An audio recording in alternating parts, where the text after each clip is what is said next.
ஒலிபீடியா வெளியிடும் ஒலிப்புத்தகம். முத்தம். ஆசிரியர் வள்ளிக்கண்ணன். குரல் வெண்பா. ஒலிப்புத்தகம் உரிமம் கிரியேட்டிவ் காமன்ஸ். எல்லோரும் கேட்கலாம், பகிரலாம். இந்த மின்னூலுக்கு பங்களித்த தமிழ் விக்கி மூலம் பங்களிப்பாளர்களுக்கு நன்றி. தென்னம்பாளை பிளந்து சிந்திடும் சிரிப்புக்காரி பத்மா புன்னகை பூத்தபடி சொன்னாள். அதெல்லாம் என்னிடம் நடக்காதடி அம்மா, என்கிட்டே நடக்காது தெரியுமா என்று. நீ என்ன பெரிய சிங்கியோ என்று குறும்பாகச் சொன்னாள் காந்திமதி. பத்மா, நீ சர்க்கஸ்வாலி என்று பெயர் வைத்துக்கொண்டு சிங்கங்களை அடக்கும் பயிற்சியில் ஈடுபடலாம். ஜானகி வாத்தியாரம்மா, தேவகி டாக்டரம்மா, காந்திமதி என்னவோ ஆகப் போகிறாளாமே என்று இழுத்து பேச்சுக்கேற்ப நாட்டியமாடி நெளிந்து நின்றாள் பச்சை மயில் போன்ற புஷ்பா. ஜானகி கலகலச் சிரிப்போடு கத்தினாள். தெரியாதா? ஒரு சினிமா படத்திலே வந்ததே, மயிலாப்பூர் வக்கீலாத்து மாட்டு பெண்ணாகணும்னு. அது மாதிரி போடி என்று பொய்க் கோபம் காட்டினாள் காந்திமதி. நம்ம கோஷ்டியிலே சினிமா ஸ்டார் ஆக வேணும்னு யாரும் ஆசைப்படலே போல இருக்கு. ஏண்டி புஷ்பா, அந்த குறை இருப்பானே. நீ பத்மா பேசி முடிக்கவில்லை. அதற்குள் புஷ்பா கத்தினாள். அது சரி பத்மு, உனக்கு ஏன் இந்த கோளாறான கருத்து? எல்லோரையும் போல அதுல என்ன சிறப்பு இருக்கு? 1000தோடு 1001 என்று எல்லாரும் வாழப்போய்த்தான் இந்த ஆண்கள் சூரப்புலிகள் மாதிரி ஜம்பம் பேசிக்கொண்டு திரிகிறார்கள். என்னை மாதிரி பல பேர் தேவை என்று உறுதியாக மொழித்தாள் பத்மா. உன்னை மாதிரி பெண்களே நினைவில் நிறுத்தித்தான் நீட்சே சொல்லியிருப்பான் போலிருக்கு. பெண்களை அணுகும் போது கையிலே சவுக்கு எடுத்துக்கொண்டு போ என்றானாம். பெண்களுக்கு கசையடிதான் தேவையாம். இதைச் சொல்லிவிட்டு கிண்கிணிச் சிரிப்பை காற்றில் கலக்க விட்டாள் புஷ்பா. அவன் கெட்டான் பைத்தியக்காரன். அவன் திமிரை ஒடுக்க ஒரு நீட்சி இல்லாமல் போனாள் போலும். நீட்சியா ராட்சசியாடி? கிடைக்கிறது பத்மா. காதலை பற்றி நீ என்னதான் நினைக்கிறாய்? காதல் என்பதிலேயே உனக்கு நம்பிக்கை கிடையாதா என்று வினவினாள் தேவகி. பத்மா கர்வமாக தலை நிமிர்த்தி காதலாவது ஹூம்ப் என்று முகத்தை சுழித்தாள். காதல் கீதல் என்கிறதெல்லாம் இந்த ஆண்களின் பைத்தியக்காரத்தனம், அசட்டுத்தனம், மனக்கோளாறு, வெறித்தனங்களை மூடி மறைக்க உபயோகப்படுகிற கவித்துவமான ஒரு போர்வை. அவ்வளவுதான். வெறும் கதைப்புகள் தான் எல்லாம். புரிஞ்சுதா என்று அறிவித்தாள். அப்படின்னா ஆண்கள் எல்லோரும் பைத்தியங்கள், அசடுகள் என்று சொல்கிறாய்? சொல்வதென்ன? அதுதானே உண்மை. லட்சிய காதலுக்கு எடுத்துக்காட்டு என்று பிரமாதப்படுகிறதே லைலா மஜ்னு கதை. அதில் ஒரு உண்மை உங்களுக்கு தெரியுமோ? லைலா அழகி இல்லையாம், கோர சொரூபியாம், பார்க்கவே அருவருப்பு தரும் விகார ரூபம் பெற்றவள். உதடும் மூக்கும் ஐய, அத்தகைய அவலட்சணம்தான் பூமியிலே சொர்க்க இனிமை அளிக்கக்கூடியவள். அவள் இல்லையென்றால் வாழ்வே இல்லை என்று தெரிந்தானே பைத்தியக்காரன். அது மாதிரித்தான் பெரும்பாலானவர்கள். காந்திமதிக்கு இயல்பான சந்தேகம் எழுந்தது. எல்லோர் உள்ளத்திலும் பிறந்ததுதான். அதை ஒலிபரப்பினாள் அவள். அது சரி பத்மா, கல்யாணம் செய்து கொள்ளாமல் ஆண்வாடையே வேண்டாக அல்லிராணியாக வாழ்ந்து விடலாம், வாழ முடியும் என்று நம்புகிறாயா? ஆமாம், ஏன் முடியாது? பிளாட்டோ சொல்லியிருக்கிறானே. அந்த லட்சிய நிலையை உலகிலே அமுலுக்கு கொண்டு வர முயன்றால் என்ன? பெண்களை பிள்ளை பெறும் இயந்திரங்களாகவும் ஆண்களின் ஆசையை தணிக்கும் கருவிகளாகவும் உபயோகித்து பெண்களின் வாழ்வை பாழாக்குவதோடு பெண்களையே எப்போதும் பழித்துக் கொண்டு திரியும் போக்கை தடுக்க அவ்வப்போது என்னை போன்ற சிலராவது முன்வர வேண்டும். பெண்கள் தனித்தியங்க முடியாது என்றால் பவித்திரமான நட்பு முறையிலே கலந்து பழகட்டுமே. அவள் உற்சாகமாகத்தான் பேசினாள். ஆனால் தோழிகளுக்கு சுவை குன்றிவிட்டது. முதலில் சும்மா வம்பளப்பாகத் தொடங்கினார்கள். பத்மாயிற்றிய விளக்க பிரசங்கத்தில் இறங்கவும் இவள் லெக்சர் அடிக்க ஆரம்பித்தால் லேசிலா முடிவு காண்பாள் என்று பட்டது. பொழுதுபோக்கு பேச்சை தொணதொணப்பாக்கிக் கொள்வதை எப்படி சகிக்க முடியும்? அந்த லட்சிய காதல், பிளட்டானிக் லவ் எல்லாம் பேச்சுக்கும் கனவு காணவும் தான் லாயக்கு. நடைமுறையில் படுதோல்விதான் அடையும் என்று தேவகி கூறினாள். நீதான் இப்போ இவ்விதம் பேசுகிறாய். எப்பவும் இதே மாதிரியா இருந்துவிடப் பேசுறே. பார்க்கலாமே. அதற்குத்தான் பத்மா சொன்னாள், என்னிடம் அதெல்லாம் நடக்காது என்று. பேச்சை நிறுத்துவதற்கு சுலபமான வழி கண்டுபிடித்தாள் குறும்புக்காரி புஷ்பா. வளைகள் கலகலக்கும் தன் கரங்களை மாலை போல் பத்மாவின் கழுத்தில் கோர்த்து அருகணைந்து இவ்வளவு அழகும் வீணாகவா போகணும்? கவிகள் சொல்வது போல இளம்பிறை நெற்றி, வில்புருவம், கருவண்டு கண்கள், சம்பங்கிப்பூ மூக்கு, ரோஜா உதடுகள், மாம்பழக் கன்னங்கள். சோ இவ்வளவும் பாழாகவா பயனற்றா போகணும் என்கிறாய் பத்மு? அடி என் பத்மு என்று கொஞ்சி கேலி செய்தாள். பத்மாவுக்கோ எரிச்சல். அவள் ஆத்திரத்தை அதிகமாக்கியது ஜானகியின் பேச்சு. கவலைப்படாதே புஷ்பா, அவளே தானாக காயுதே. பாலு போல நிலவு வீணாக காயுதே என்று பாடி பெருமூச்செறிந்து ஜோடி தேட ஆரம்பித்து விடுவாள். கண்ணாடி கோப்பைகளை கீழே போட்டதும் எழுதுவது போல் தெரித்து ஒலித்தது பெண்களின் சிரிப்பு. பத்மாவின் முகம் சிவந்தது. பொங்கலடி, வேலையற்று போய் என்று முணங்கினாள். புஷ்பா லேசில் போக விடுவாளா அவளை? என்ன இருந்தாலும் நீ பெண்தான் பத்மா, பிரமாதமாக பேசினாய். ஆனால் வெட்கம் உன் மூஞ்சியில் என்றாள். சரி சரி, உன்கிட்டேதான் கேட்டாங்க என்று எரிந்து விழுந்து அவளை உதறிவிட்டு நகர்ந்தாள் பத்மா.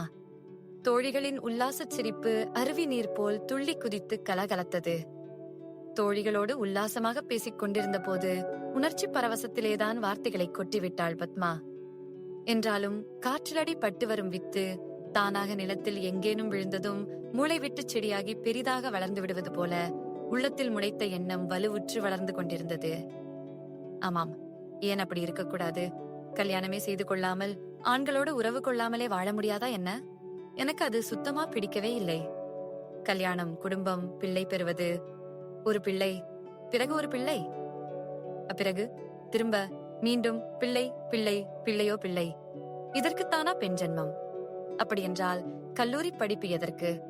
தாலி கட்டப்படுவதும் குடும்ப அலுவல்களை எல்லாம் கவனிக்கும் பணிப்பெண்ணாக மாறுவதும் கணவன் இஷ்டம் போலெல்லாம் இயங்கி வாழ்வதும் அது ஒரு வாழ்வா?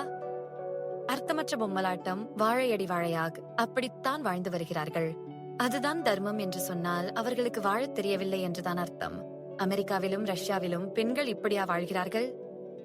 இங்குதான் தங்கள் வாழ்வையும் சுற்றியுள்ளவர்கள் வாழ்க்கையையும் கெடுத்துக்கொண்டு அது மாதிரி வாழ நான் தயாராக இல்லை. கல்யாணமும் வேண்டாம், காடாத்தும் வேண்டாம், ஒரு கருமாதியும் வேண்டாம் போ. வாழ்விலே புதுமை இருக்கணும். செக்குமாடு மாதிரி தடம் விழுந்த பாதையிலேயே சுற்றி சுற்றி வந்து கொண்டு இவ்விதம் அடிக்கடி எண்ணிக்கொண்டாள் பத்மா. அவள் கலாசாலையில் படிப்பவள்.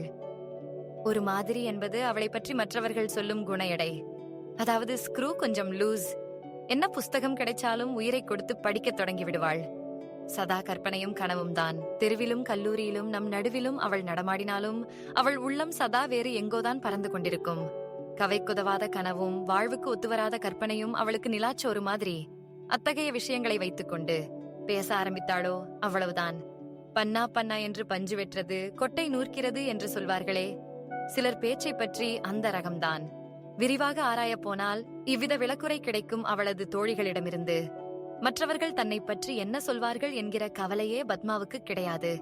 அவள் மனம் பகற் கனவிலே பறந்து கொண்டிருக்கும். அவள் கற்பனை இன்பமயமான எதிர்காலம் என்கிற பசுஞ்சோலையிலே வட்டமிட்டு மயங்கும். லட்சிய கனவுகளை சித்திரித்துக் கொண்டிருக்கும் சிந்தனை. ஆகவே தன் வாழ்வில் புரட்சிகரமான புதுமை வேண்டும் என அவள் எண்ணியதில் வியப்பில்லை. லட்சிய கொள்கைகளே நடைமுறையில் சாத்தியமா? அனுபவ சாத்தியமாகலா? மெனினும் நீண்ட நாள் வெற்றி தருமா என்றெல்லாம் கவலைப்படுவானேன் என எண்ணி தீவிரமாக எதிர்த்திருக்கும் ஞானி பிளாட்டோவின் கருத்துக்கள் அவளுக்கு பிடித்துவிட்டன. உடல்நலம் நிறைந்த நாட்டிலே இனிய காட்சிகளும் இன்னொலிகளும் மிகுந்த சூழலில் அனைத்திலும் முறையும் நலனையும் எழிலையும் நுகரக்கூடியவர்களாக வாழ வேண்டும் இளம்பிராயத்தினர் எல்லோரும். புனித வெளியிலிருந்து பாடிவரும் தென்றல் போல அழகு, நலமளிக்கும் அழகு உங்களுக்கு ஆத்ம இன்பம் தந்து அறிவின்பத்திற்கு துணை புரியட்டும். இனிமையான பூரணத்துவத்தை காதலிக்கலாம். அழகு நிறைந்த ஆன்மாவும் அழகு மிகுந்த உருவமும் ஒன்றும் போது விளைவு கண்களுக்கும் அறிவுக்கும் விருந்து. ஆனால் இன்ப வேட்கை அதிகமானால் மனிதன் துயரினால் தன் பண்புகளிலிருந்து வழுவிவிட நேர்வது போலவே மனிதம் இழந்து விடுகிறான். நல்ல குணங்கள், பண்புகள், உயர் பண்புகளை எல்லாம் துரத்தி மனிதனை மிருகமாக்கி விடுகிறது காமம். அது வெறித்தனமானது. ஆனால் புனிதமான காதல் மகத்தான அன்பு ஒன்று உண்டு. அழகு, அமைதி, அறிவு, அடக்கம் இவை அதன் நிறையளவுகள். அத்தகைய உண்மையான தெய்வீகமான காதல் முன்னிலையில் வெறித்தனமும் புலன் அடக்கமின்மையும் எட்டி பார்க்கவே கூடாது. காதலன் காதலிகளிடையே இவை தலை காட்டவே கூடாது. உண்மையான உயர்ந்த காதலெனில் உடலுறவுக்குத்தான் என்ன அவசியம்? ஆணும் பெண்ணும் நட்பு முறை கொண்டாடட்டும், அவர்களிடம் அன்பு பூக்கட்டும். ஆனால் பெற்றோர் மக்களிடம் காட்டுவது போன்ற களங்கமற்ற அன்பாக இருக்கட்டும். பிளாட்டோ கூறியிருப்பது நியாயமானது, புனிதமான கருத்து, உயர்ந்த லட்சியம் என்று நம்பினாள் பத்மா. அம்முறையை ஏன் பின்பற்றக்கூடாது? ஒரு சிலராவது அழகுக்காக, கலை உயர்வுக்காக, மனநலனுக்காக, உடல் நன்மைக்காக, ஆன்ம எழிலுக்காக இந்த விதமான காதலை வளர்த்து வந்தால் மனித சமுதாயம் மிருக நிலையிலிருந்து உயர்ந்துவிட வழி பிறக்காமலா போகும்? வாழ்க்கை கவலைகளை வளர்க்கும் பாழ் பண்ணையாகவா இருக்கும்? ஆனந்தம் பூத்துக் குலுங்கும் இனிய சோலையாக திகழாதா என்ன? இப்படி நினைத்தாள் அழகி பத்மா. தன் தோழிகளிடம் தனது அபிப்பிராயத்தை அறிவித்த போது அவர்கள் கை கொட்டிச் சிரித்தார்கள். ஆபத்தமடி பத்மா, அத்தனையும் அபத்தம். சொத்தை கருத்துகளடி தோழி, ஊத்துக்கு நிற்காது. எழுத்திலும் பேச்சிலும் இனியது நன்று, ஆனால் வாழ்க்கைக்கு சுட்டி வராது என்று கொக்களித்தார்கள். போக்கிரி பெண் புஷ்பா ஒரு போடு போட்டாள். பிளாட்டோ போதை மயக்கிலே உகுத்த கஞ்சா கனவு அது. பூலோக மக்களுக்கு சரிப்படக்கூடிய போதனை அல்ல என்று. போங்களடி, உங்களுக்கு அடக்கமும் அறிவும் இருந்தால்தானே. வெறும் ஜடங்கள் நீங்கள், உலகச் சாக்கடையில் நெளிவதில் இன்பம் காணும் உயிர்க்கிருமிகள் என்று பத்மா சீறினாள். புஷ்பா சும்மா போவாளா? அம்மா புனிதவதி, பிளாட்டோவின் பிரதம சீடையே. அடி தேவகி, சீடனுக்கு பெண்பால் என்னடி? சீடையோ சீடியோ ஒரு இழவும் தெரியலையம்மா. எனக்கு நான் ஜடம்தானே. போகுது பத்மாதேவி. இந்த பூலோகத்திலே பிரசங்கிகள் சொல்வது மாதிரி பூலோக குட்டையில் உரிய மட்டைகளான அடியங்களுக்கு ஞான ஒளிகாட்டி நல்வழி வகுத்து அருள் புரிய வேண்டும். எங்களுக்கும் தெய்வீக விவகாரங்களுக்கும் ரொம்ப தூரம். காதல் என்றால் நாவல், சினிமாக்களில் வரும் காதல்தான் புரியும். சந்திரனும் குளிர்காற்றும் பூவாசனையும் நிறைந்த காதல். மற்ற பெண்கள் எல்லோரும் சிரியோ சிரி என்று சிரித்தார்கள். பத்மா தயங்கவில்லை. என்னால் முடியும், நான் வாழ்ந்து காட்டுகிறேன், பாருங்கள் என்றாள். ஓ என்றனர் சிலர். நீ வெற்றி பெற்றுவிட்டால் பத்மாவுக்கு ஜே என்று கோஷமிட்டு கொடி கட்டிக்கொண்டு கிளம்பிவிட மாட்டேனா? உன் லட்சிய கொள்கைகளை ஊரெங்கும் பரப் என்று சொன்னாள் புஷ்பா. ஒடுங்க முயன்று கொண்டிருந்த சிரிப்பு மறுபடியும் கனத்து ஒலித்தது. ஆனால் பத்மா மனம் தளர்ந்து விடவில்லை. இதுகளுக்கு வேறென்ன தெரியும் மண்டூகங்கள் என நெஞ்சோடு புலம்பினாள். யார் சிரித்தால் என்ன, எவர் எப்படி கேலி செய்தால்தான் என்ன? தான் எண்ணியபடியே தன் வாழ்வை அமைப்பது என்று உறுதி செய்திருந்தாள் பத்மா. அவள் கொள்கை விஷயம் கொஞ்சம் கொஞ்சமாக பரவி மாணவர்கள் எல்லோருக்கும் தெரிய வந்தது. அதனால் அவள் நடந்து சென்றாளே. மற்றவர்கள் விசித்திர பிறவி எதையோ வேடிக்கை பார்ப்பது போல அவளை கவனித்தார்கள். அவர்கள் சிரிப்போ கேலி குறிப்போ தன்னை எதுவும் செய்ய முடியாது என்று மௌனமாக, ஆனால் திடமாக சுட்டிக்காட்டுவது போல தலை நிமிர்ந்து கர்வ நடை நடப்பாள் அவள். சக மாணவிகளே கிண்டல் செய்து மகிழ்ந்து போகிற போது மாணவர்கள் தூங்கவா செய்வார்கள்?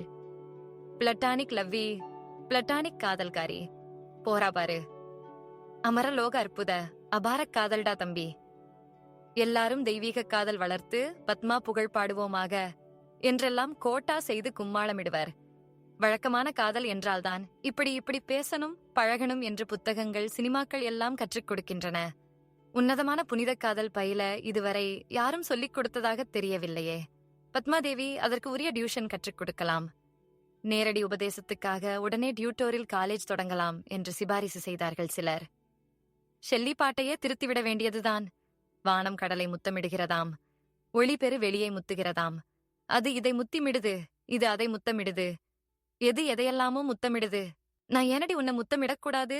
இப்படி என்ன எழவோ பாடிவிருக்கிறானே, திருத்து அதை, உடனே திருத்து என்று உத்திரவிட்டார் ஒரு ஜாலி பிரதர். திருத்தாமல் போனால் பத்மா அம்மையார் பதறப்போகிறார்கள், பாயப்போகிறார்கள். வெள்ளி முழு நிலவை கண்ணம்மா, துள்ளும் கடல் அலைகள் கண்டு மகிழலையோ? வெள்ளை பனி வரையும் கண்ணம்மா, வியன் வானை பார்க்கலையோ? பார்த்து நிற்கலையோ? மின்னும் ஒளிதானும் கண்ணம்மா, வண்ணவில் வளைவை கண்டு நிற்கலையோ? வண்ணப்பூக்கள் எல்லாம் கண்ணம்மா எண்ணத்தை முத்தமிடும் தனியாய் திகழலையோ? அபினவ கவி நீண்ட குரலில் பாடத் தொடங்கினார். ஜாலி பிரதர் அவர் மண்டையில் தட்டி, ஏய் நிறுத்து, இந்த மாதிரி பாட்டு நமக்கு சரிப்படாது. ஆணோடு பெண்ணும் கூடிடில் தனியே ஆபாச நினைவுகள் ஏனோ பிறக்கணும். அண்ணன் பிளாட்டோ சும்மாவா சொன்னான்? கண்ணேமணியே, காண்போம் பேசுவோம் மண்ணும் விண்ணும் போலவே நாமும் விலகியே இருப்போம், அதுவே காதல். இப்படி ஏதாவது பாடுவியா? கவிதைனாலும் சிம்பிளா ஜோரா சுவையா? கவிராயர் சீறிச் சினுங்கியபடி போனார். பத்மாவின் பாலிசி பிரகடனம் அனைவருக்கும் ஆரவாரிப்புக்குரிய ஆனந்தமே அளித்தது. ஒன்றிரண்டு பேர் வழிகள் உற்சாகம் மீறியவர்களாய், உங்கள் புதிய காதல் தத்துவத்தின்படி உங்களோடு காதல் சம்பாஷணை செய்யவும் கடித போக்குவரத்து வைத்துக் கொள்ளவும் விரும்புகிறேன். அதற்கு அத்தியாவசியமான முதல் பாடத்தை அறிவிக்கும்படி வேண்டுகிறேன் என்று கடிதம் கூட எழுதி அனுப்பிவிட்டார்கள். பத்மாவுக்கு மனக்கஷ்டமாகத்தான் இருந்தது. மடையர்கள், மிருகங்கள் என்று ஏச வேண்டும் என்கிற துடிப்பு பிறந்தது. அவளது பண்பு மிகுந்த உள்ளம் போகிறார்கள். என்ன இருந்தாலும் இவர்கள் மனித ஜந்துக்களிடையே வாழ்ந்து திரியும் மனித பிராணிகள்தானே, அதிமனிதர்கள் ஆகிவிடவில்லை அல்லவா? இவர்களிடம் இதை தவிர வேறு என்ன எதிர்பார்க்க முடியும் என்று சமாதானப்படுத்தும். பத்மா வழக்கம்போல்தான் உண்டு, தன் கொள்கைகள் உண்டு என்ற தன்மையில் இயங்கி வந்தாள். ஆமடி பத்மா, நீ சொல்றது சரி. ஆனால் எனக்கு ஒரு சந்தேகம். வாழ்க்கை பூராவும் ஒரு பெண் இப்படியே இருந்துவிட முடியுமோ? ஆண்களின் நிலைமையும் அப்படித்தானே. கல்யாணமே செய்து கொள்ளாமல் அவள் வாயை கிளறிவிட வேண்டும் என்று எவளாவது ஒருத்தி ஆரம்பிப்பாள். முதலில் பத்மா விரிவாக விளக்குவது உண்டு. அதில் அவளுக்கு மகிழ்வு. ஆனால் மற்றவர்கள் புரியாத காரணத்தால் சந்தேக தெளிவுக்காக கேட்கவில்லை, வம்பளந்து ரகளை செய்யவே விசாரிக்கிறார்கள் என்று உணர்ந்து கொண்டாள். அதனால் யாராவது கேட்டால், உங்களுக்கெல்லாம் சொன்னால் புரியாது, இருக்க முடியுமா முடியாதா, அப்படி நான் வாழ்த்து காட்டுகிறேனா இல்லையா என்பதை கவனித்துக் கொண்டே வாருங்கள் என்று சொல்லி பேச்சை ஒடுக்கி விடுவாள். அவளிடம் யாரும் கேட்கவில்லை ஒரு பெரிய சந்தேகத்தை. மாணவர்கள் தங்களுக்குள்ளாகவே பேசிச் சிரித்து அமர்க்களப்படுத்திக் கொள்வார்கள். ஒரு விஷயம் அல்லவா பிரதர், பத்மா சொல்றது போல் என்று தொடங்குவார் ஒருவர். உடனே வெட்டு வந்து விழும். பத்மா புதுசா கண்டுபிடித்து விட்டாளா என்ன? ஏக கிறிஸ்து காலத்துக்கு முன்னாலேயே பிளாட்டோ எழுதி வைத்ததுதானே, அதை அனுஷ்டிக்கணும்னு எத்தனையோ பேரு சொன்னாங்க. இப்ப பத்மாவும் சொல்கிறா. இதுல என்ன தப்பு? தப்பு ஒண்ணுமில்ல மிஸ்டர். ஆனால் ஒரு சின்ன சந்தேகம். சின்ன சந்தேகம் தானே? சொல்லுமேன் ஐயா என்று ஒரு கனைப்பு எழும். ஆனா பெரிய பிரச்சனை. பயமுறுத்தாமல் விஷயத்துக்கு வாருங்கானும் அளக்கிறீரே சும்மா. விஷயம் என்னவென்றால், பிளட்டானிக் லவ் என்கிறார்களே, அந்த உன்னத காதல் முறையை அதுதான் உங்களுக்கு தெரியுமே. உடல் உறவு தவிர்க்கப்பட்ட வெறும் அன்பு பரிவர்த்தனை எல்லோரும் கையாள்வதானால் உலகம் என்னாகும்? உதாரணமாக இந்த தலைமுறை அதை அப்படியே அனுஷ்டிப்பதானால்? நடைமுறைக்கு ஒத்துவராத விஷயம் அது. அட, பேச்சுக்கு வைத்துக் கொள்வோமே. அப்படியே வைராகியத்தோடு அமுலுக்கு கொண்டு வந்து விட்டால் அப்புறம் புதிய தலைமுறைகள் பிறக்கவே வழி கிடையாதே. மனித வர்க்கம் நசித்துப் போக வேண்டியதுதானே. அப்புறம் உலகம் உயர் வழியிலே உருப்படுவது ஏது? இதை பிளாட்டோவோ பத்மாவோ ஏன் எண்ணி பார்க்கவில்லை என்று கேட்டார் மிஸ்டர் சந்தேகம். பெரிய பிரச்சனைதான் ஐயா, ரொம்ப பெரிய விஷயம்தான். பத்மாவிடம் கேட்க வேண்டிய கேள்வி இது என்றார் ஒருவர். பத்மா சும்மா ஆர்வத்திலே பேசுகிறாள். அவள் என்ன கிழவியா? பிஞ்சிலே வெம்பி விட்டவளா? குளுகுளுன்னு மல்கோவா மாம்பழம் மாதிரி இருக்கிறா. அவளாவது தனியாகவாவது வாழ்க்கை பூராகவாவது வாழ்ந்து விடுகிறதாவது. அவள்தான் பிதற்றுகிறாள் என்றாலும் நமக்கெல்லாம் மூளை இல்லாமலா போச்சு என்று கனைத்தார் ஒருவர். பத்மா கிழவி அல்ல, குலுங்கிக் குலுங்கிச் சிரிக்கும் குமரிதான். பல பள்ளி மாணவிகளைப் போல கூனல் முதுகுடையவளும் அல்ல, குனிந்து நிலம் நோக்கி நடக்கும் குட்டை பெண்ணுமல்ல. அருமையான ஜாதி குதிரை மாதிரி காம்பீரிய நடை நடந்து கண்ணாடி வளை கலகலப்பையும் சலங்கைச் சிரிப்பையும் காற்றிலே புரளவிட்டு ஒயிலாகத் திரியும் எழிலி அவள். அவளுக்கு வயது அதிகமாகிவிடவில்லை. முல்லைப்பல்லின் முறுவல் அழகு சிறு குழி, சித்திரிக்கு அமைந்த பளபளப்பான கண்ணாடி கன்னமும் குறுகுறு விழிகள் சுழலும் இளமுகமும் சொல்லும் அவள் வயதால் பண்பால் குணத்தால் முதிராய் இளஞ்சிறுமிதான் என்று. பால்வடியும் வதனம் என்பார்களே, அத்தகைய முகத்தோற்றம் அந்த அழகி சொன்னாள் வாழ்க்கை முழுவதும் கன்னியாக வாழ்வேன் என்று. இன்றைய நாகரிகத்தின் கோளாறுகளிலே இதுவும் ஒன்று என்று அமுத்தல் சிரிப்பு உதித்தார்கள் அனுபவஸ்தர்கள். வயது வந்த ஆண்களும் பெண்களும் கல்யாணமே செய்து கொள்ளப் போவதில்லை என ஜம்பமடித்துக் கொள்வதை பெருமை என்று கருதுகிறார்கள் போலும். போக போக அவர்கள் வாழ்வு மலர்ச்சி எப்படி அமையினும் ஆரம்பத்தில் மிக தீவிரமாக சொல்லிவிடுகிறார்கள் என்று விளக்கம் கூறிக்கொள்வதும் உண்டு. தாவா சிறுமான், மோவா அரும்பு போன்ற பத்மா ஆர்வமாகச் சொன்னாளா புதுக்கருத்தை? அதிசயம் என்று வியந்தார்கள் சிலர். அதிக படிப்பின் வினை என புகன்றார்கள் பலர். கன்னியொருத்தி ஆண்களுடன் தாராளமாக பழகி பேசிச் சிரித்து அன்பன் ஒருவனோடு புனித நட்பு வளர்த்து வாழ்ந்தாலும் சதை பசி வளர்க்காமல் தெய்வ வாழ்வு பயில முடியும் என்கிறாள். அவ்விதம் செய்வேன் என்று சூளுரைக்கிறாள். மூளையிலே கோளாறுதான், வேறென்ன? ரொம்ப படித்து படித்து பித்தம் சிரசுக்கு ஏறிவிட்டது என்று பத்திரம் வழங்கினார்கள். பத்மா தவக்கோலம் பூணவில்லை, திரிசடைத்தனங்கள் பயிலவில்லை, மொட்டையோ முக்காடோ கொள்ளவில்லை, முகமூடி மட்டுமோ முழு திரைத்துணையோ தேடவில்லை. அவள் அழகு நிலா, அதன் குளுமை எங்கும் சிதறிச் சிரித்தது. அவள் வனப்பின் நான்மலர், அதன் மனமெங்கும் பரவியது. அவள் இளமையின் அருவி, அதன் சலசல நாதமெங்கும் இனிய கீதமாக தள்ளி குதித்தது. அவளது மின்கொடி மேனியை பெங்கால் சில்கும் பாலிஷ் பட்டாடைகளும் தான் அணி செய்தன. தைலம் நீவி கருமை பூண்டு நெளி நெளியாய் துவளவிட்ட கூந்தல் ஒற்றை தனிச்சடையாய் முதுகிலே புரளும். சில சமயம் இரட்டை பின்னலாக மின்னும். தனிச்சடை கழுத்தை அணைத்து தோளில் துவண்டு முன்வந்து படிந்து மார்பிடை தூங்கும். சிரிக்கும் கண்கள் சிரிப்போடி பேசும் உதடுகளின் அசைவுகளுக்கேற்ப தனியொளி காட்டி உணர்வு நடம்பயிலும். அவள் எதிரே வரும்போது எல்லோர் கண்களையும் இழுக்கும் புஷ்பம். போகும்போதோ எதிர்பட்டு தாண்டிச் செல் ஓரை நின்று திரும்பி கண்ணெறிய தூண்டும் காந்தம். அவள் உலவும் கவிதை. அவள் சொன்னாள், கல்யாணம் செய்ய மாட்டேன். கல்யாணமின்றி தனி வாழ்வு வாழலாம். வாழ்விலே குளுமை காண கலை நயம் தெரிக்க அன்பன் ஒருவன் தேர்ந்து அவனுடன் புனித அன்பு களங்கத்துக்கு இடமில்லாத நட்பு முறையிலே பழகி வாழலாம். வாழ்ந்து காட்டுவேன் என்று. பச்சை குழந்தை, உலகம் என்னவென்று தெரியாது. வயசாக ஆகத்தானே புரிந்து கொள்வாள் என்றார்கள் பலர். உலகம் சரியான பாதையிலே போகவில்லை, வாழ்ந்து வழிகாட்டுவேன் என்றாள் பத்மா.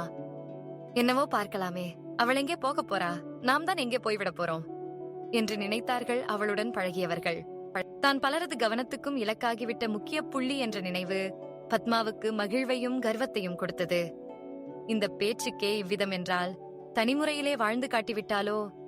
அம்மா, எல்லாரும் அசந்து போக மாட்டார்களா? அசத்து. பத்மா, அவ பெரிய ஆளு, கை காரியடி என்றுதானே புஷ்பாவும் தேவகியும் அவளும் இவளும் கருதுவர். அப்பொழுதெல்லாம் அவர்கள் முகத்தை பார்க்க வேணும். எனக்கு சிரிப்பாக பொங்கி வரும். இதை எண்ணும் போதே அவள் சிரித்தாள். தோழிகளின் முகங்களை கற்பனை செய்து பார்த்து அதிகம் சிரித்தாள். தானாகவே சிரித்துக் கொண்டாள். அவளுக்கு ஆடி பாடத் தெரியாது. தெரிந்திருந்தால் ஆனந்தமென் சொல்வேனே என்றோ வேறு எப்படியோ கத்திக் கூத்தாடியிருப்பாள். குதித்தபடி மாடிப்படி ஏறிக்கொண்டிருந்தாள் குமாரி பத்மா. ஒரு நாள் தன் இன்பத்தில் தானேயாகிச் சூழல் மறந்து குதித்து குதித்து முன்னேறும் மைனா போல திடீரென்று கொதிப்புற்று நிற்க வேண்டிய நெருக்கடி ஏற்பட்டுவிட்டது. எதிரே ஆள் வருவது தெரியலே, கண்ணென்ன குருடா, காலித்தனம் என்று சூடாக கொடுக்க வேண்டும். மிருகம் என்று அழுத்தம் திருத்தமாக அறிவித்துவிட வேண்டும் என்று உளம் கொதித்து தலை நிமிர்ந்தாள் பத்மா. மேலிருந்து வந்து மாடிப்படி திருப்பத்தில் எதிரே வரும் எழிலியை காணாமல் மோதிவிட்டு பின் தீயை மிதித்தவன் போல் விலகி நின்றவனை அவன் குழப்பத்தைக் கண்டவுடன் கண்ணகி அவதாரம் கருணை தவழ் முகத்தினள் ஆயினாள். கடுகடுத்த முகத்திலே நிலவு புன்னகை பளிச்சிட்டது. ஓ, நீங்களா என்றாள் தேன்குரலை இன்னிசையாய் இழையவிட்டு.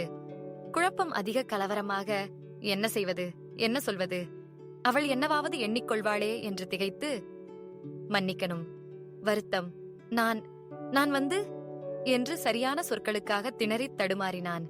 அந்த ஓ நீங்களா ஆகிவிட்ட ஆசாமி. அவன் தடுமாற்றம் கண்டு அதிகம் சிரித்தாள்.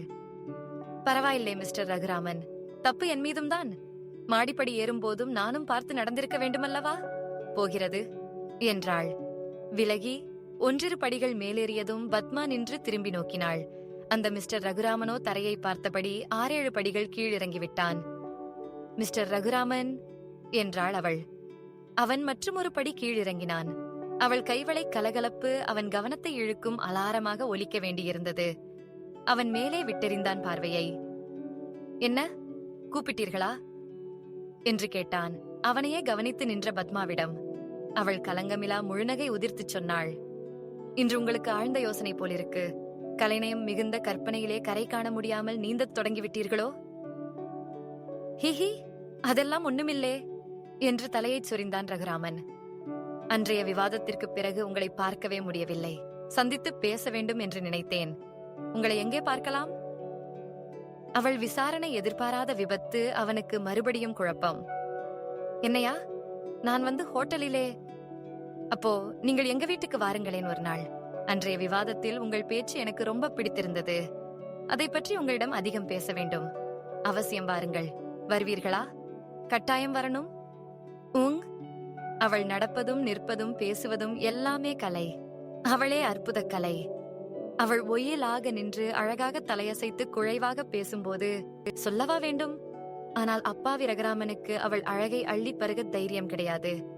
கார்மேகத் திரை விலக்கி முழுநிலா அவன் மீது பூரணமாக சிந்தத் தயாராக தவித்தும் கூட அவன் இருள் மூலையில் ஒடுங்க முயல்வது போல் தான் நின்றான். அவளை ஒரு கணம் பார்ப்பான். அந்த அழகு வெளிச்சத்தின் மீது தாவிய விட்டில் கண்களை இழுத்து தரையையோ மாடிப்படியையோ வேறு எங்காவது எதையாவது காணவோ ஏவுவான். அவளுக்கு பதில் சொல்லியாக வேண்டுமே. வாரேன் என்று தலையசைத்தான். நகரத் தொடங்கினான். ஓ, மறந்துவிட்டீர்களே மிஸ்டர் ரகுராமன், என் வீட்டு விலாசத்தை கேட்கவே இல்லையே. அப்புறம் எப்படி வருவீர்களாம் என்று சிரித்தாள் அழகி. அவன் அசட்டுச் சிரிப்புடன் அவளை பார்த்தான். பத்மா தன் கையில் இருந்த நோட்டு ஒன்றிலிருந்து தாளை கிழித்து அதில் தன் விலாசம் குறித்தாள். மெதுவாக படியிறங்கி வந்து அதை அவனிடம் கொடுத்தாள். கொடுக்கும்போதே, நீங்க அவசியம் வரணும் இந்த ஞாயிற்றுக்கிழமை. சரியா என்று தலை அசைப்பு கையசைவுகளோடு கேட்டுக்கொண்டாள். கட்டாயம் வாரேன் என்று கூறிவிட்டு வேகமாக நடந்தான் அவன். தன் வழி ஏகிய பத்மா நினைத்தாள், இவர் ரொம்ப நல்லவர். மற்றவங்களும் இருக்கிறாங்களே, வெறிச்சு வெறிச்சு முழிச்சு பார்க்கிறதும் பல்லை இழிக்கிறதுமாக இவர் அன்றைக்கு பேசினது எனக்கு ரொம்ப பிடிச்சிருக்கு. ரகுராமனை அவள் முதலில் உணர்ந்து கொண்டதே விவாதக் குழுவின் ஒரு கூட்டத்தில்தான். சாதாரணமாக அவள் பிறரை மதிப்பதில்லை, கவனிப்பதில்லை. அவர்கள் தன்னை கிளறவிக்க வேண்டும் என எதிர்பார்ப்பதும் இல்லை. அவன் சகஜமாக பேசி சிரித்து பழகுவதெல்லாம் புஷ்பா, தேவகி, காந்திமதி முதலிய தோழிகளுடன் தான். மாணவர்களிடையே பல ரகமானவர்களும் உண்டு, உலகம் பலவிதம்தானே என்று அறிந்து அவர்களை ஒதுக்கிவிட்டாள். ஆனால் அந்த விவாத நாளில் ரகுராமன் ஒற்றை தனியன் என்பது அவளுக்கு நன்றாக புரிந்துவிட்டது. அந்த விவாதமே அவளது தோழிகள் விளையாட்டாக இழுத்துவிட்ட வினைதான். அவர்களுக்கு பத்மாவையும் அவள் போக்கையும் பற்றி பேசிச் சிரித்து ஆர்ப்பாட்டம் செய்ய வேண்டும் என்ற ஆசை. தினம் தங்களுக்குள் பேசிலூட்டி அடிப்பது போதாது எனக் கருதி பெரிய ரகளைக்கு வித்து ஊன்றிவிட்டார்கள். விவாதக் குழுவில் இப்படியும் வாழலாம் என்கிற தொடரில் பிளட்டானிக் லவ் பற்றி விவாதத்துக்கு ஏற்பாடு செய்துவிட்டார்கள். இது மாதிரி விஷயங்களில் யாருக்குத்தான் உற்சாகம் குறையும்? ஆனால் பத்மா தயங்கினாள், சினுங்கினாள். சீர்நாள் முடியாது, பேச முடியாது என மறுத்தாள். அப்போ உன் கொள்கையில் உனக்கே நம்பிக்கை இல்லை என்றுதான் அர்த்தம். இப்பவே இப்படின்னா இந்த லட்சணத்திலே இவ வாழ்க்கை பூராவும் தெய்வீக காதலை அனுஷ்டிக்க போறாளாம். வழிகாட்ட வேறே போகிறலாமேடி, ஐயோடி எனலாம். புஷ்பாவும் பிறரும் இவ்விதம் கேலி செய்யவே பத்மாவுக்கு வேறு வழி இல்லாமல் போயிற்று. பேசியே தீர்ப்பது என்று துணிந்து விட்டாள். விவாதம் கனகுஷியாகத்தான் நடந்தது. எல்லாரும் உற்சாகமாக பேசித் தள்ளினார்கள். கவிதைகளும் இலக்கிய மொழிகளும் தண்ணீர் படுகிற பாடுபட்டன. எதிர்த்து பலர் பிரசங்கமாரி பொழிந்தார்கள். சிலர் ஆதரித்தார்கள். பத்மாவின் கொள்கையை ஆதரித்தவர்களில் ரகுராமனும் ஒருவன். அந்த காரணத்தினால் மட்டுமே அவனிடம் கருணை பிறந்துவிடவில்லை அவளுக்கு. மற்றவர்கள் விவாதத்துக்காக கூப்பாடு போட்டார்கள். அழகி பத்மாவை எதிர்த்து மட்டம் தட்ட வேண்டும் என்பதற்காகவோ, பத்மாவின் புன்னகையை பெற வேண்டும் என்ற காரணமாகவோ பலர் உற்சாகமாக விவாதித்தார்கள். ஆனால் ரகுராமனோ கொள்கைக்காக போராடினான். அதில் அவனுக்கு அழுத்தமான பற்றுதலும் ஆழ்ந்த ஈடுபாடும் அசைக்க முடியாத நம்பிக்கையும் இருந்தன என்பது அவன் பேசிய ஒவ்வொரு வார்த்தையிலும் ஒலித்தது. பத்மாவுக்காக அவன் பரிந்து பேசவில்லை, பத்மாவையே அவன் கவனிக்கவில்லை என்றுதான் சொல்ல வேண்டும். தனது கொள்கைக்காக அவன் பேசினான். ஒரு ஊரிலே 2 பைத்தியக்காரர்களா என்றொரு வசனம் உண்டு. அதன் சரியான பொருள் என்னவோ எனக்கு தெரியாது. ஏனென்றால் ஒரே ஊரில் 9-10 பைத்தியங்கள் அலைவதை நாம் சர்வசாதாரணமாக காண முடிகிறது.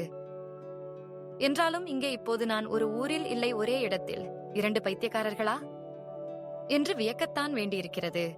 குமாரி பத்மா அவர்கள்தான் புதுமை மோகத்திலே, இளமை உற்சாகத்திலே, கற்பனை செறிவிலே, காவிய உணர்வு குமிழ் விடுதலினாலே, கவிதை உள்ள குறுகுறுப்பிலே நடைமுறைக்கு ஒவ்வாத ஒரு பைத்தியக்காரத்தனத்தை வைத்து விளையாடுகிறார்கள் என்று எண்ணினோம்.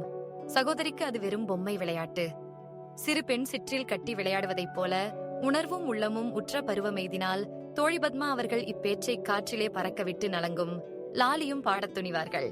பிறகு ஆராரோ ஆரிராரோ, தாலே தாலேலோ, கண்ணே நீ யுறங்கு கண்மணியே நீ யுறங்கு என்று தாலாட்டு பாடவும் தயாராகி விடுவார்கள் என எண்ணினோம்.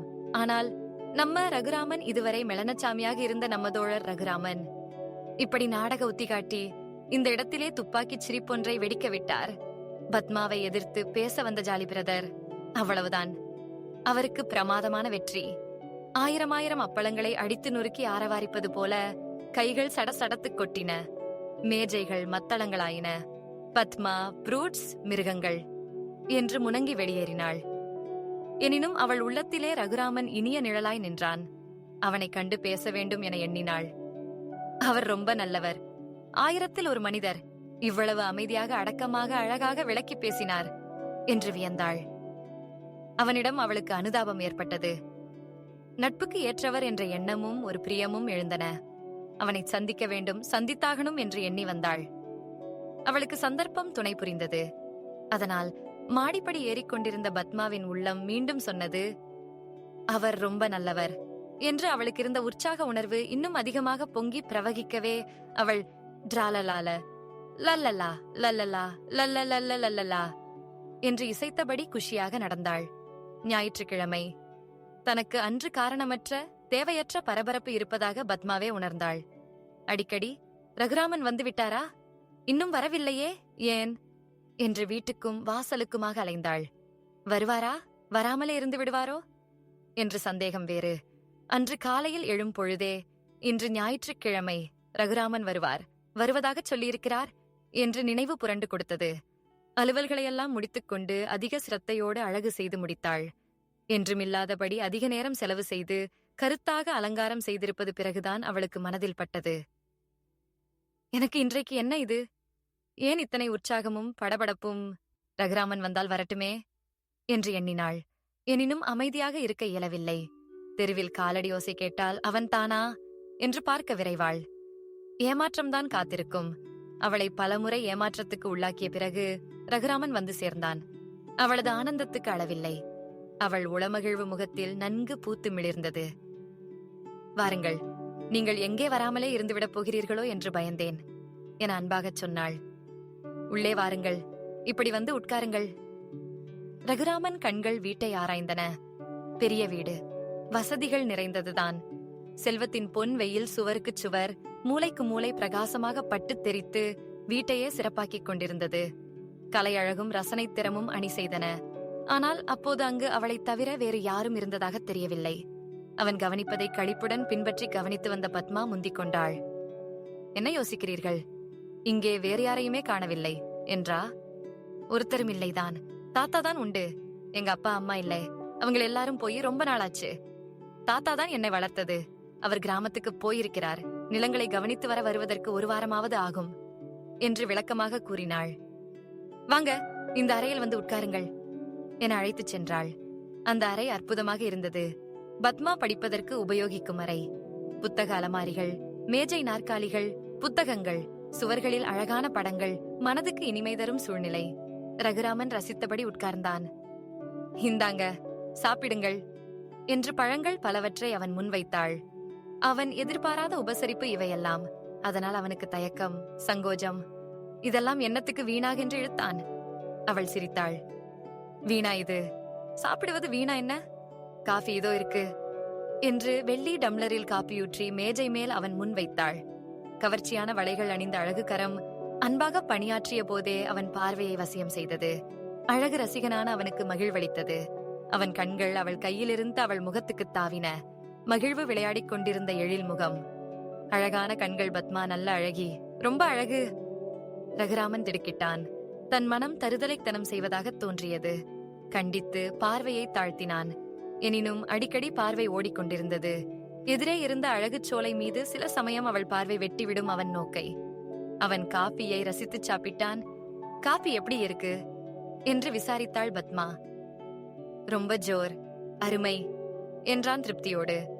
அவள் பெருமையாகச் சொன்னாள், நானே தயாரித்தேன் என்று. ரொம்ப நல்லா இருக்கு, என்னாலே உங்களுக்கு ரொம்ப சிரமம் என்றது அவன் வாய். அதுதானே, இவ்வளவு அழகான கரங்கள் தயாரித்து அழகியே எதிர் நின்று மணிக்கரத்தால் அன்புடன் அளிக்கும் பொழுது காப்பி கசக்கவா செய்யும்? அமிர்தமாமே, அதன் சுவையெல்லாம் கெட்டது போ என்று மனம் சொன்னது. அதை ஒளிபரப்பும் துணிவு அவனுக்கு கிடையாது. சிரமம் ஒண்ணுமில்லே, இதிலே என்ன சிரமம் என்று பெருமையும் மகிழ்வும் கலந்து பதிலளித்தாள் அவள். தினசரி நீங்கதான்? இல்லை இல்லை, வேலைக்காரி இருக்கிறாள். இன்று நீங்கள் விசேஷமாக வரப்போவதனால் ஸ்பெஷலாக இருக்கட்டுமேன்னு நான் தான். ரொம்ப சந்தோஷம், தேங்க்ஸ் தேங்க்ஸ் என முணங்கினான் அவன். நீங்கள் ஹோட்டலில் தான் சாப்பிடுகிறீர்களா? ஆமாம், எத்தனையோ வருஷங்களாக அப்படித்தான். மனிதன் குடும்பமாக வாழும் பிராணி என்கிறார்கள். அது சரிதான், ஆனால் முழுதும் சரியல்ல என்றுதான் நான் சொல்வேன். மனித பிராணிகளை 3 பிரிவாக பிரிக்கலாம். பெண்கள் சமையலை சாப்பிட்டு வாழ்கிறவர்கள், தாங்களே சமைத்து உண்டு உயிருடன் வாழ முடிகிறவர்கள், ஹோட்டலில் சாப்பிட்டு வாழும் ஜந்துக்கள். என்னை மாதிரி எவ்வளவோ பேர் ஹோட்டல் பிராணிகளாகவே வாழ்கிறார்கள். என் வாழ்வு பூராவும் அப்படியே கழிந்துவிடும் என்றான். அவள் சிரித்தாள். நீங்கள் பேசுவது எனக்கு அதிகம் பிடிக்கிறது, சுவையாக இருக்கிறது.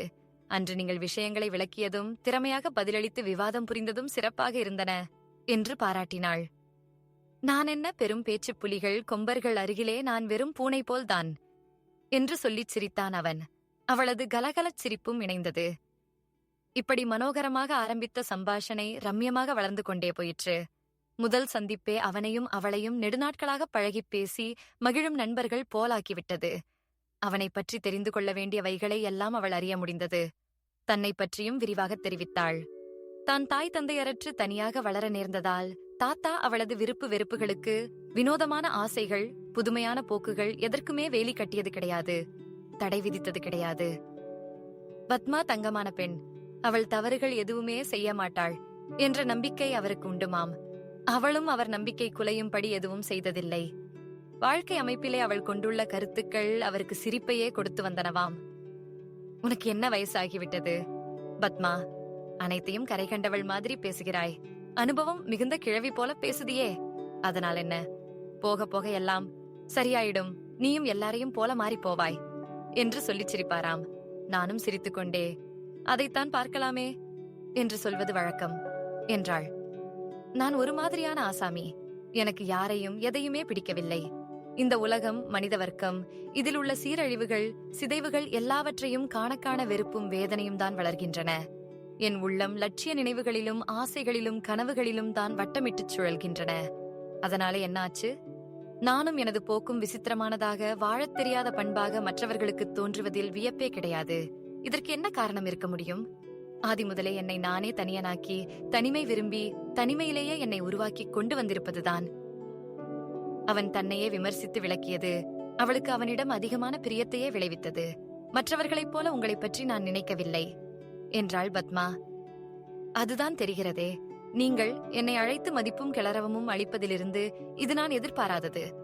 ஒரு நாள் இப்படி திடீரென்று நீங்கள் என்னை அதிதியாக்கி உபசரிப்பீர்கள் என்று நான் போன வாரம் வரை எண்ணி இருக்க முடியாது. நினைத்தாலும் நடக்கும் என நம்பக்கூடிய காரியமா என்ன எல்லாம் அதிசயங்களாகவே உள்ளன என்று சிரித்தான். இதில் என்ன அதிசயம் இருக்கு? ஒரே மாதிரி எண்ணங்கள், கொள்கைகள், லட்சியங்கள் கொண்ட இருவர் ஒருவர் நட்பை ஒருவர் கோருவது அதிசயமா என்ன என்று கேட்டாள். இல்லைதான். நீங்கள் சமயம் கிடைத்த போதெல்லாம் இங்கு வர வேண்டும். நமக்கும் நமது இலட்சியங்களுக்கும் நல்லதாக அமையும் நமது நட்பு, இல்லையா என்று ஆர்வமாக கேட்டாள் பத்மா. ஆமாம். அப்படியானால் நீங்கள் அவசியம் வருவீர்கள் அல்லவா? கட்டாயம் வாருங்கள் என்று அவன் வரவேண்டும் என்ற ஆசையை சொல்லிலும் பார்வையிலும் குழைத்து உபசரித்தாள். அவனும் அவளை ஏமாற்ற விரும்பவில்லை. அநேகமாக அடுத்த வாரம் தாத்தா வந்து விடுவார். உங்களை பார்க்கவும் உங்களுடன் பழகவும் அவர் ரொம்ப சந்தோஷப்படுவார் என்று உற்சாகமாக மொழிந்தாள் அவள். அவசியம் வருகிறேன் என்றான் அவன். அதற்காக நீங்கள் அடுத்த வாரம்தான் வரவேணும் என்றில்லை. பத்மா சிரித்தாள். ரகுராமனும் சிரித்துக்கொண்டே விடை பெற்று பிரிந்தான். ரகுராமன் மறுவாரம் வரட்டும் என்று காத்திருக்கவில்லை. 2 தினங்களுக்கு பின்னர் திரும்பி வந்தான். அவளுக்கு அவன் வருகை கசக்கவில்லை. அன்று அவன் மாலை நேரத்தில் வந்தான். ரொம்ப நேரம் வரை பேசிக் கொண்டிருந்தார்கள். இருவரது எண்ணங்களும் ஏறக்குறைய ஒரே தடத்தில் ஜோடியாகச் சென்றன. இருவருடைய மனப்பண்பும் ஒத்திருந்தது. அவர்களுடைய பேச்சில் கலை, இலக்கியம், சமூக பிரச்சனைகள் எல்லாம் அடிபட்டன. முக்கியமாக காதல் விவகாரங்களும் அவற்றில் ஈடுபட்டவர்களின் குறுகிய நோக்கமும் களங்கமிலா மனதின் புனித காதலும் இடம்பெற்றன. இருவருக்கும் பரஸ்பரம் கருத்து பரிமாறிக்கொள்வதும் சும்மா பேசிக் கொண்டிருப்பதும் இனிமை மிகுந்த அனுபவமாக தோன்றியது. லட்சியமான புனித காதல் அளிக்கும் சுகானுபவம் இதுதான் என எண்ணினாள் பத்மா. ரகுராமன் 3-4 தினங்களுக்கு ஒரு முறை அவள் வீட்டுக்கு வர ஆரம்பித்தான். அவனை அவசியம் வந்து போக வேண்டும் என்று வற்புறுத்தினாள் பத்மா. தன் தோழிகளின் கர்வத்தை அடக்க சந்தர்ப்பம் சுலபமாக தானாகவே வந்து வாய்த்துவிட்டது என நம்பினாள். பத்மாவின் தாத்தாவும் வந்து சேர்ந்தார். அவர் வந்தவுடனேயே அவள் அதிக உற்சாகத்துடன் தனது லட்சிய நண்பன் ரகுராமனை பற்றி விரிவாகச் சொன்னாள். மறுநாள் அவன் வந்ததும் அவனை அவருக்கு அறிமுகம் செய்து வைத்தாள்.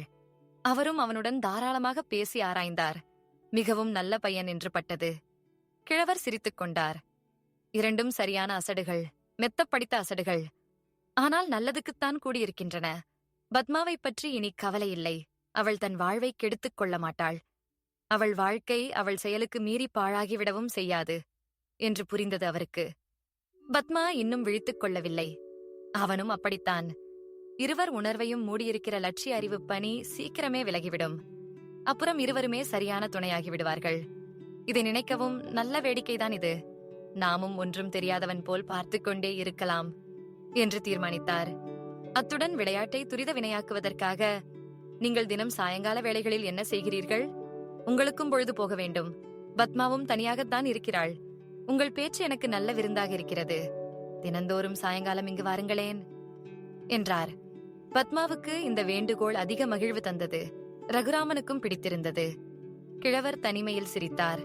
பொங்கும் மகிழ்வை அடக்க முடியாமல் வாய்விட்டு சிரித்தார். மற்றவர்கள் சொன்னால் பத்மா கேட்க மாட்டாள். வேண்டுமென்றே முரட்டுப் பிடிவாதம் சாதிப்பாள். தானாகவே அத்திப்டி காரியங்கள் நடந்தால்தான் அவளுக்கு புரியும் என்று தனக்குத்தானே உபதேசித்தார் அவர். காலம் ஓடிக்கொண்டிருந்தது. பத்மா ரகுராமன் இருவரிடையிலும் வளர்ந்த அன்பு முற்றி வந்தது. ஆணும் நல்ல நண்பர்களாக வாழ முடிவது போலவே ஆணும் பெண்ணும் விகார நினைவுகளுக்கு இடம் கொடாமல் நட்பு முறையிலே பழகலாம் என்பதற்கு தாங்களே உதாரணம். நாங்கள் இவ்வித நட்பை, மறுவிலா அன்பை வளர்த்து புனித வாழ்வு வாழ்வோம் என்று பத்மாவும் ரகுராமனும் நினைத்தார்கள். அவர்களின் உறவு நெருக்கம் கனத்து வருவதைக் கண்டு கிழவர் சிரித்தார். அவருக்கு எல்லையில்லா மகிழ்வு. அதன் காரணம் பத்மாவுக்கு புரியவில்லை. தான் உல்லாசமாக இருப்பதனால் அவர் உற்சாகம் அதிகரித்திருக்கிறது என்று நம்பினாள். பத்மாவுக்கு அவளது உணர்ச்சிகளையே புரிந்து கொள்ள முடியவில்லை என்றே கூற வேண்டும்.